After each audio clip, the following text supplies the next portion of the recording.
오늘 이 시간 하나님께서 우리에게 주시는 말씀은 열왕기상 2장 3절 한절의 말씀입니다. 구약성경의 511페이지 말씀. 열왕기상 2장 3절 말씀. 다윗이 그 아들 솔로몬에게 유언으로 남긴 아주 중요한 말씀. 열왕기상 2장 3절 말씀 같이 읽도록 하겠습니다. 시작. 내 하나님 여호와의 명령을 지켜 그 길로 행하여 그 법률과 계명과 율례와 증거를 모세의 율법에 기록된 대로 지키라. 그리하면 내가 무엇을 하든지 어디로 가든지 형통할지라. 아멘. 오늘도 이 시간 사랑과 은혜가 넘치는 예수비전교회 예배 오신 여러분을 주님의 이름으로 환영합니다. 오늘도 하나님께서 바로 나에게 주시는 음성을 듣기 전에 힘차게 선포하고 하나님이 주시는 음성을 듣도록 하겠습니다. 내게 능력 주시는 나의 주님 안에서 내가 모든 것을 할 수 있느니라. 다 같이 선포하겠습니다. 내게 능력 주시는 나의 주님 안에서 내가 모든 것을 할 수 있느니라. 아멘. 우리가 예수님 믿고 이 땅을 살아가는 것이 삶 속에 때로는 세상 사람처럼 힘들고 어려운 일을 만남에도 불구하고 담대하고 신날 수 있는 것은 어차피 우리 삶은 내 능력으로 안 된다는 거예요. 내 힘으로 할 수 있는 것, 내 지혜로 할 수 있는 것, 내 능력으로 할 수 있는 것보다 없는 게 더 많다는 겁니다. 그런데 우리가 예수님을 믿으면 전능하신 하나님, 그 하나님이 우리 삶 속에 능력이 역사하셔서 반드시 승리케 하실 걸 믿습니다.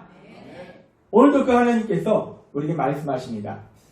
제가 몇 년 전에 본 영화 중에서 영화에 성경 말씀들이 많이 나와요. 성경 말씀도 나오고 그 영화에 나오는 등장인물들이 크리스찬이에요. 성경 말씀이 나오고 크리스찬이 등장인물이니까 그 영화가 당연히 우리는 성경적인 내용일 것이다 라고 생각하는데 성경 말씀이 나오고 나오는 등장인물들이 크리스찬인데 영화는 전혀 성경적이지 않은 비성경적인 내용으로 전개가 됩니다. 이 영화에서 아주 중요한 사건이 있는데 뭐냐면 죽은 사람이 다시 살아나는 거예요. 죽은 지 몇 년이 된 사람이 다시 살아나는 그런 사건들이 일어납니다. 근데 어떤 사람이 다시 살아나냐면 그냥 나이 들어서 이제 자연적으로 돌아가신 분 아니면 병으로 돌아가신 분이 살아나는 게 아니고 억울하게 누군가에게 죽임을 당한 그런 사람이 다시 살아나요. 그래서 이 사람이 다시 살아나는데 왜 살아나냐면 이렇게 억울하게 죽임을 당해서 그러면 이제 그 범인이 잡혀서 법의 심판에 정당한 그런 형벌을 받아야 되는데 이 세상이 그렇지 않잖아요. 요즘도 보면은 정말 억울한 게 사고를 당했는데 범인은 그냥 쉽게 풀려나고 아무튼 범인이 그 죄에 대한 대가를 받지 않고 풀려나는 그런 경우들이 있어요. 그래서 이 영화에 보면 억울하게 죽은 사람들이 몇 년 뒤에 다시 살아나서 그 범인들을 찾아가서 그 범인들에게 복수를 합니다. 그리고 복수를 끝내면 퐁 하고 불타서 사라져요. 황당한 영화입니다. 하나님께서는 히브리서 9장 27절에서 이렇게 말씀합니다. 같이 읽도록 하겠습니다. 시작. 한 번 죽는 것은 사람에게 정해진 것이요 그 후에는 심판이 있으리니. 아멘. 사람은 다 우리가 아무리 오래 살 것 같아도 결국 다 죽는다는 거예요. 근데 죽는 것이 끝이 아니라 그 죽음 뒤에 또 다른 것이 있는데 심판이 있다라고 말씀한다는 거예요. 하나님의 그 말씀이면 우리가 죽은 뒤에 심판이 있어요. 죽은 사람이 다시 살아서 돌아온다. 이런 일은 없다는 겁니다. 더군다나 영화처럼 억울하다고 내가 다시 살아서 그 사람한테 복수하는 그런 일은 불가능합니다. 아무튼 이 죽은 사람이 살아난다. 아무튼 황당한 영화인데 이런 비성경적인 영화에 등장하는 인물들이 그런데 또 예수님 믿는 크리스천으로 구성되어 있다는 거예요. 이 영화의 주인공의 어머니가 7년 전에 사고로 죽임을 당합니다. 근데 이 어머니가 직분이 교회 권사님이에요. 이 7년 전에 죽은 이 여자 권사님이 살아 돌아옵니다. 분명히 장례 예배를 치르고 다 묻었는데 이 시체가 썩어서 없을 거 아니에요. 시체가 썩어서 없는데 근데 그 여자 권사님이 멀쩡하게 7년 전 모습으로 살아 돌아오는 거예요. 그러니까 이 소식이 이 권사님이 다니던 교회 성도님들하고 목사님에게 들립니다. 얼마나 놀랍겠습니까? 그러니까 이 목사님하고 이 교회 성도님들이 헐레벌떡 이 집으로 찾아와요. 이 죽은 사람이 살아났으니까. 그러면서 이 목사님이 성경 말씀을 이렇게 얘기합니다. 사도행전 2장 24절에 보면 같이 읽도록 하겠습니다. 시작. 하나님께서 그를 사망의 고통에서 풀어 살리셨으니 이는 그가 사망에 매여 있을 수 없었습니다. 목사님이 살아온 그 권사님을 향해서 하나님께서 그를 사망의 고통에서 풀어 살리셨으니 이는 그가 사망에서 매여 있을 수 없었습니다.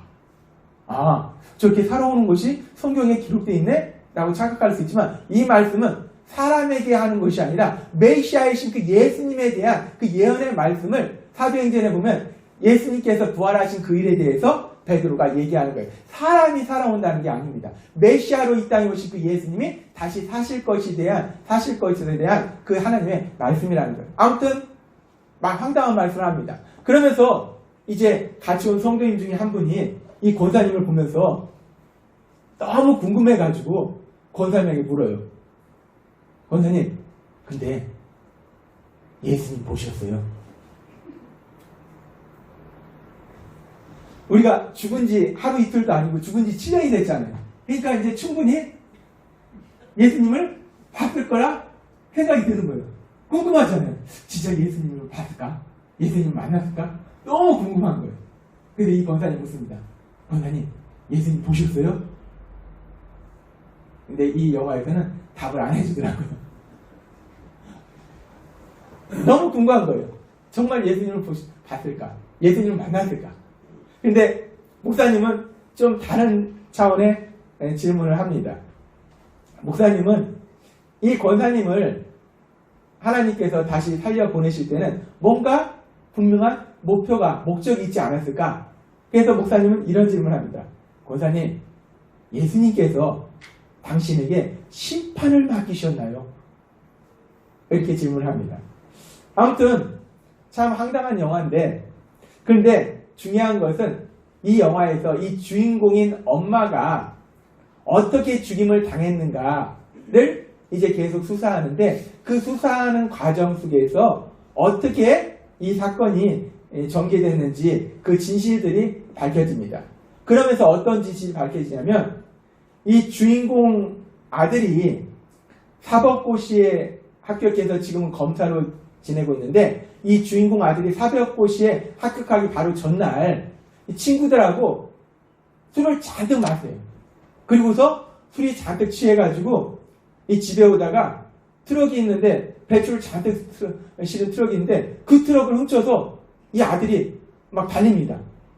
달려서 오다가 사고가 나요. 그래가지고 어린 소녀를 치게 되는데, 근데 그렇게 사고가 나고 술에 취했기 때문에 정신없이 집으로 와요.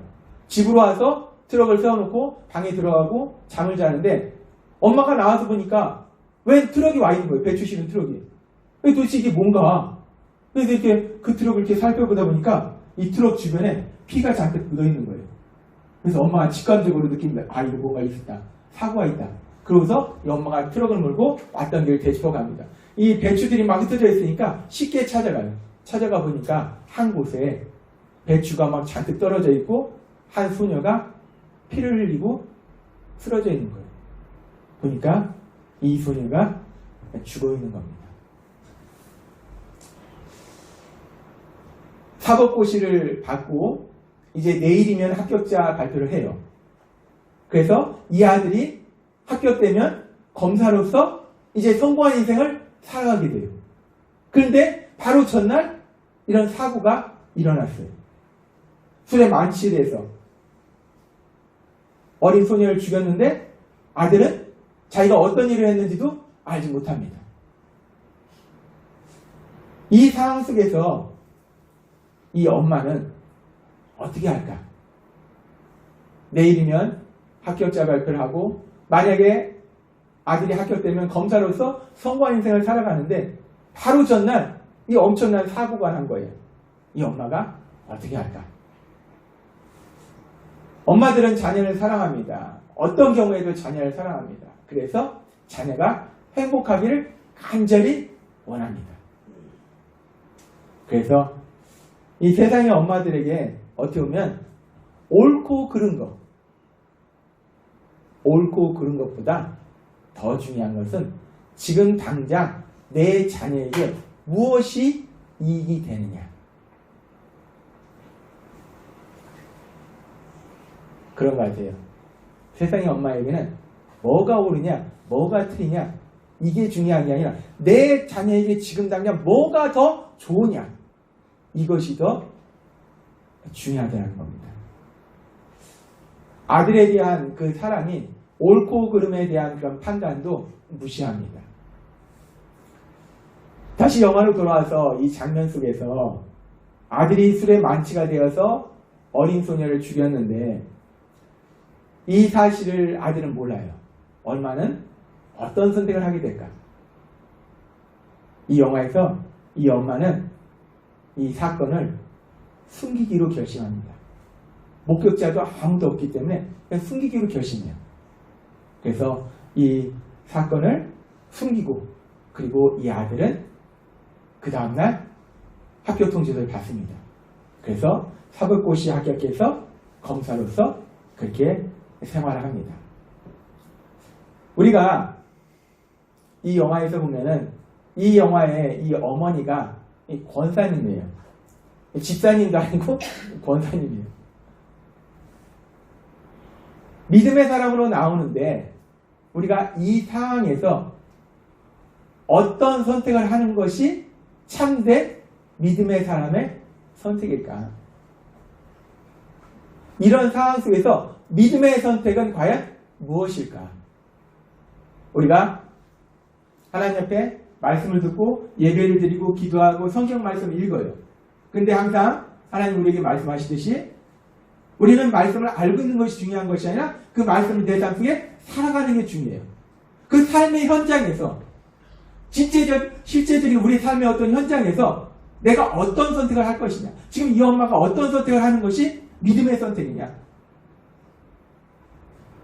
갑작스러운 사고로 죽임을 당한 이 소녀의 가족의 그 아픔과 고통을 생각하면서 이 아들을 자수하도록 권하는 것. 이것이 믿음의 선택일까? 아니면 내 자녀가 목격자도 없으니까 성공할 수 있도록 그냥 이 사건을 조용히 덮는 것이 믿음의 선택일까? 아들의 입장에서는 정말 아들을 사랑한다면 어떻게 하는 것이 아들에 대한 참된 사랑일까? 목격자가 없으니까 그냥 조용히 숨기는 거, 아니면은 고통스럽지만 아들한테 그 죄에 대한 대가를 받을 수 있도록 권면하는 거. 참 극단적인 상황이고 난감한 상황입니다. 우리가 만약에 이 상황에 있다면 우리는 어떤 선택을 하게 될까? 질문한다면 상당히 난감합니다. 우리를 이 상황 속에 집어넣고 집사님은 어떤 선택을 해요? 질문하면 이들로는 하나님의 말씀대로 선을 선택해야죠. 하지만 실질적으로 우리가 삶 속에서 진짜로 그 선택을 할 수 있는가? 감사한 것은 영화라는 거예요. 우리에게는 이런 극단적인 상황은 만나지 않는다는 겁니다. 그것이 감사합니다. 그런데 그럼에도 불구하고 사실 우리가 세상을 살다 보면 우리 믿음의 사람들도 많은 선택의 순간들이 있다는 겁니다. 이걸 선택해야 될지 저걸 선택해야 될지 많은 선택의 순간들이 있어요. 그 선택의 순간들 속에서 내가 하나님을 믿는 예수님 믿는 믿음의 사람이라면 나는 과연 무엇을 선택하는 것이 믿음의 선택일까? 지금 당장 내 눈앞에 보이는 이익이 있어요. 지금 당장 나한테 필요한 거, 나한테 유익한 거 있어요. 이게 있고 하나님 말씀대로 가는 그 길이 있습니다. 어떤 것을 선택하는 것이 정말 믿음의 선택일까? 우리가 믿음이라는 것은 머리로, 가슴으로, 결국 내 삶으로 나오는 것이 믿음이라는 거예요. 삶 속에 이루어지는 것이 믿음이라는 거예요. 우리는 그런 순간에 갈등을 느낍니다. 갈등을 느끼는 것은 너무나 당연해요. 지금 당장 내 눈앞에 보이는 이익이 있고, 그런데 손해가 나는데 하나님의 말씀대로 가는 길이 있고, 갈등 생깁니다. 갈등 안 생길 수가 없어요. 그런데 감사한 것은 성령 하나님이 우리 안에 거하신다는 거예요. 전능하신 하나님이 우리 안에 거하셔서 그 선택의 갈림길 속에서 하나님이 기뻐하신 길로 인도하시게 될 줄 믿습니다. 하나님께서는 지난주에도 우리에게 말씀하셨어요. 신명기 30장 19절 말씀 같이 읽도록 하겠습니다. 시작. 내가 오늘 하늘과 땅을 불러 너희에게 증거를 삼으라. 내가 생명과 사망과 복과 저주를 내 앞에 두었은즉 너와 내 자손이 살기 위하여 생명을 택하고. 아멘. 하나님은 지난주에도 우리에게 말씀하셨어요. 하나님이 우리 앞에 생명도 놓으시고 복도 놓으시고 또 우리 앞에 사망의 길도 있고 저주의 길도 있다는 거예요. 선택은 우리에게 하라는 겁니다. 무엇을 선택할 것인가? 내가 과연 무엇을 선택할 것인가? 날마다의 삶의 선택의 순간에 나는 무엇을 선택할 것인가? 생명과 복을 선택할 것인가? 아니면 사망과 저주를 선택할 것인가? 하나님의 말씀대로 사는 그 길을 선택할 것인가? 아니면 지금 당장에 내 눈앞에 보이는 그 이익을 선택할 것인가? 선택은 우리에게 주셨다는 거예요. 다시 영화로 돌아와서 영화 속에서 이 권사님인 엄마가 하나님의 말씀이 아닌 지금 당장 자기 생각에 내 아들한테 이익이 되는 그것을 선택합니다. 이 사건을 숨기기로 선택해요. 아들을 너무나 사랑하고 아들이 행복하게 살기를 간절히 원하기 때문에.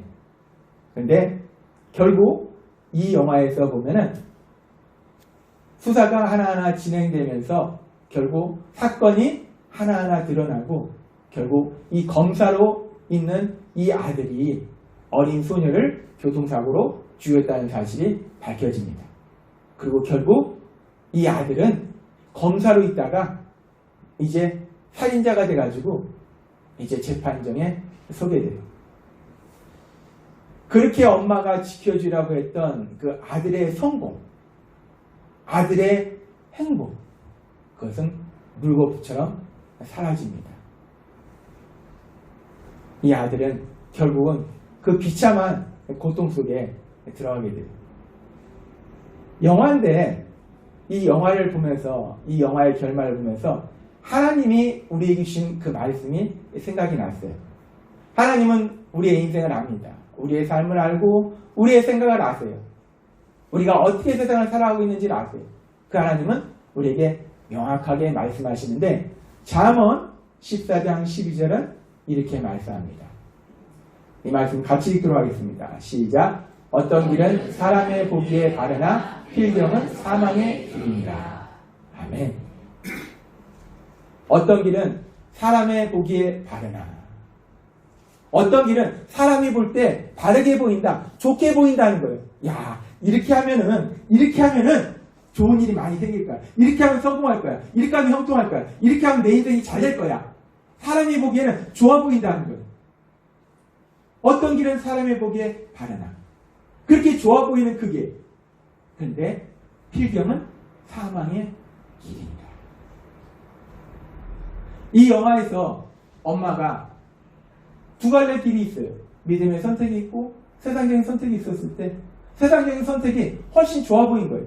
그래서 이걸 숨기고 내 아들이 검사가 돼서 행복하게 살 거야 라고 생각했는데 영화는 결국 하나님의 말씀대로 그 사망의 길로 가는 것을 우리가 볼 수 있어요. 우리가 이런 일은 이 땅이 만들어지고 사람이 이 땅에 있었을 때 처음부터 이런 일이 있습니다. 우리가 알다시피 창세기 3장 6절은 이렇게 말씀합니다. 같이 읽도록 하겠습니다. 시작. 여자가 그 나무를 본즉 먹은짓도 하고 보안짓도 하고 지혜롭게 할 만큼 탐스럽기도 한 나무인지라. 여자가 그 열매를 까먹고 자기와 함께 있는 남편에게 주매 그도 먹은지라. 아멘. 우리가 알다시피 창세기에 사단이 유혹을 합니다. 먹어봐. 그럼 하나님처럼 될 거야. 그러니까 아담이 넘어갑니다. 나무를 보니까 보면 볼수록 야 먹은짓도 하고 보안짓도 하고 지혜롭게 할 만큼 탐스럽기도 하고 야 저것만 먹으면 정말 야 하나님같이 되겠네? 저것만 먹으면 내 인생이 바뀔 것처럼 보여요. 저것만 먹으면 완전히 인생이 바뀌는 거예요. 너무나 좋아 보여요. 그래서 그 선악을 알게 하는 나무 열매를 먹습니다. 그래서 그 인생이 너무나 좋아졌느냐. 우리는 그 결론을 너무나 잘한다는 거예요. 그 뒤에 그 하와의 삶 속에 아담의 삶 속에 고통이 찾아오고 에덴성에 쫓겨나고 그 영원한 고통이 그들에게 찾아왔다는 거예요. 나무를 본즉 먹음직도 하고 보암직도 하고 지혜롭게 할 만큼 탐스럽기도 한 나무인지라. 이 선악을 알게 하는 나무는 지금 이 시대에 우리는 선악을 알게 하는 나무 없는데요. 괜찮아요. 그렇게 상관없어요. 그 나무 없어요.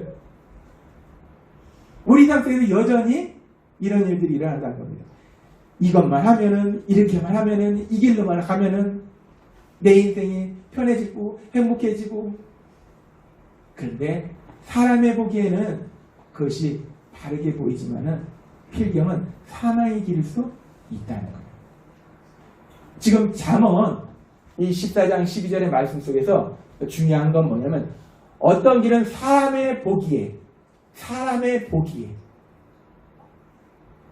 사람이 생각하기에 내가 생각하기에 내 판단에 지금 잠언 14장 12절에서 우리에게 말씀하시는 아주 중요한 건 이거예요. 사람의 보기에 내 생각에 내 판단에 보니까 좋아 보인다는 거예요. 내 생각에 좋아 보인다는 거예요. 그런데 사람의 생각이나 판단이 온전하지 못하다는 겁니다. 그렇기 때문에 내 눈에 아무리 좋아 보여도 그것이 결국 사망의 길로 데려갈 수 있다는 거예요. 그러면 문제는 그러면 우리가 어떻게 선택을 하는가? 내 생각, 내 판단으로 온전하지 못해서 엉뚱한 걸 선택할 수 있는데 그럼 어떻게 하는가? 어떤 것이 생명의 길이고 어떤 것이 복된 길인가? 우리가 어떻게 판단할 것인가? 하나님은 오늘 우리에게 말씀하셨어요. 열왕기상 2장 3절의 말씀 같이 읽도록 하겠습니다. 시작. 내 하나님 여호와의 명령을 지켜 그 길로 행하여 그 법률과 계명과 율례와 증거를 모세의 율법에 기록된 대로 지키라. 그리하면 내가 무엇을 하든지 어디로 가든지 형통할지라. 아멘. 사람의 생각에는 우리 눈에 볼 때는 옳아 보여도 그것이 결국은 죽음의 길, 멸망의 길, 고통의 길로 데려가는 것이 수없이 많다는 거예요. 우리는 이 말씀을 잠언 14장 12절 말씀을 사실 우리의 삶 속에 수없이 체험합니다. 야 이렇게 하면은 내 인생이 행복할 거야 라고 우리 생각으로 우리 판단으로 가보지만 그 길이 우리를 기쁘고 행복하게 한 것이 아니라 그 길이 우리를 고통스럽게 한 수많은 일들이 있다는 거예요. 그럼 우리가 어떻게 선택을 할 것이냐? 무엇이 생명의 길이고 무엇이 복된 길인가? 하나님 우리에게 말씀하실 때 내 하나님 여호와의 명령을 지켜 그 길로 행하여 하나님의 말씀의 그 길로 행하여 그 법률과 계명과 율례와 증거를 모세의 율법에 기록된 대로 지키라. 그리하면 내가 무엇을 하든지 어디로 가든지 형통할지라. 라고 하나님은 우리에게 말씀하신다는 거예요. 우리가 내 생각, 내 판단대로 선택하는 그 길, 내 욕심대로 선택하는 그 길은 우리가 볼 때는 좋아 보여도 결국 고통의 길, 멸망의 길, 사망의 길일 수 있다는 거예요. 그런데 내 생각이나 내 판단대로 하는 것이 아니라 하나님이 우리에게 주신 그 바로 그 길, 하나님의 말씀의 그 길, 그 말씀에 순종하는 그 길은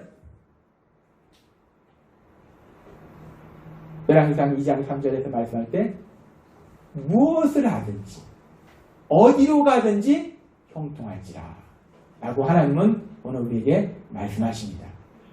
우리가 이 세상을 살다 보면 수많은 선택의 순간들이 있어요. 이것을 선택할 것인가 저것을 선택할 것인가. 믿음은 우리의 머리에 지식으로 있는 것이 아니고 내 삶의 현장에서 매 순간마다 내가 사람들과의 관계 속에서 내가 직장에서 일을 하면서 내가 공부를 하면서 내가 가족과의 관계 속에서 매 순간마다의 그 선택의 순간들, 그 순간들 속에서 살아가는 것이 믿음이라는 거예요. 그 선택의 순간들 속에서 우리가 우리 생각, 우리 판단으로 선택하는 것이 아니라 하나님께서 우리에게 주신 그 말씀 따로 선택함으로 인해 말씀의 길을 선택함으로 인해서 생명의 길, 복의 길을 나아가시는 여러분이 되시기를 주님의 이름으로 축원합니다. 기도드리겠습니다. 하나님 아버지 감사합니다. 오늘도 이 시간 저희들 사랑하시고 말씀하여 주시니 감사합니다. 오늘도 주신 말씀처럼 우리가 세상을 살아갈 때 수많은 선택의 상황들이 있습니다. 내 삶의 매 순간마다 그 선택의 상황 속에서 내 연약한 온전하지 못한 생각으로 선택하는 것이 아니라 하나님이 우리에게 주신 그 말씀, 그 하나님의 말씀을 따라서 나아가는 그 순종의 길을 선택하는 저희가 될 수 있도록 은혜 베풀어 주옵소서.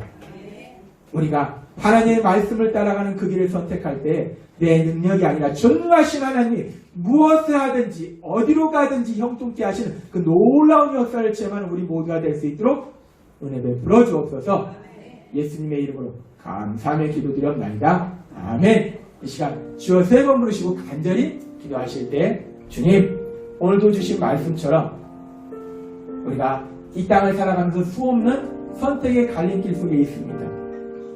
내 삶의 매 순간마다 선택하는 그 순간마다 내 연약한 내 생각으로 판단하고 선택하는 것이 아니라 하나님이 우리에게 주신 그 말씀, 그 말씀의 길을 따라 선택할 수 있는 저희가 되게 해달라고 주여 3번 부르시고 간절히 기도하도록 하겠습니다. 주여 주여